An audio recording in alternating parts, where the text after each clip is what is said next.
Planong gumamit ng Artificial Intelligence o AI ang Anti-Money Laundering Council para raw yan paigtingin at mapabilis ang pagbabantay laban sa mga sangkot sa money laundering. Nasa frontline ng balitang yan si Ria Fernandez.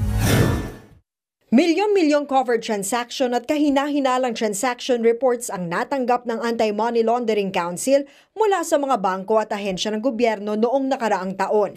Yun nga lang, 30 lang ang analyst ng AMLAC na sumusuri sa mga datos. Kaya naman may binubuo ang AMLAC na Artificial Intelligence o AI program para mabilis masuri ang mga dokumentong pinapasa sa kanila kaugnay ng bank transactions ng isang tao o grupo. Yan ang iniulat ni AMLAC Executive Director Matthew David sa pagdinig sa Senado kahapon tungkol sa budget ng ahensya. Nasa 346 million pesos ang hinihinging budget ng AMLAC para sa 2025. The reason why I'm asking, of course, the importance of your agency has come to light with the recent Alex Guo case, right?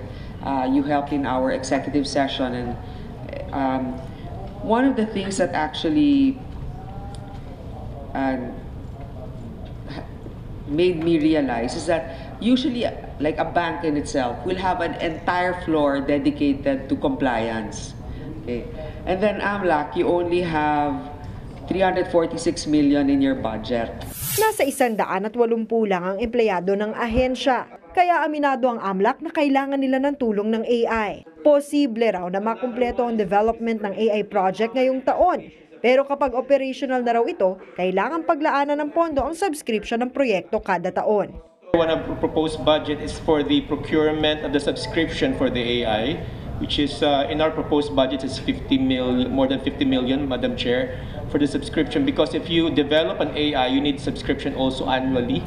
Nagdesisyon ang AMLAC na gumamit ng AI para sa kanilang anti-money laundering efforts matapos isailalim ng Financial Action Task Force sa Gray List ng Pilipinas. Ibig sabihin nito, kailangan pa raw paigtingin ng bansa ang mga hakbang kontra money laundering at terrorism. Nagbabalita mula sa Frontline. Ria Fernandez, News 5. Mga kapatid, may Los Baños po. Huwag magpahuli sa mga balita at impormasyong dapat ninyong malaman. Para sa mas malawak na balitaan at diskusyon, mag-follow at mag-subscribe sa social media pages ng News 5.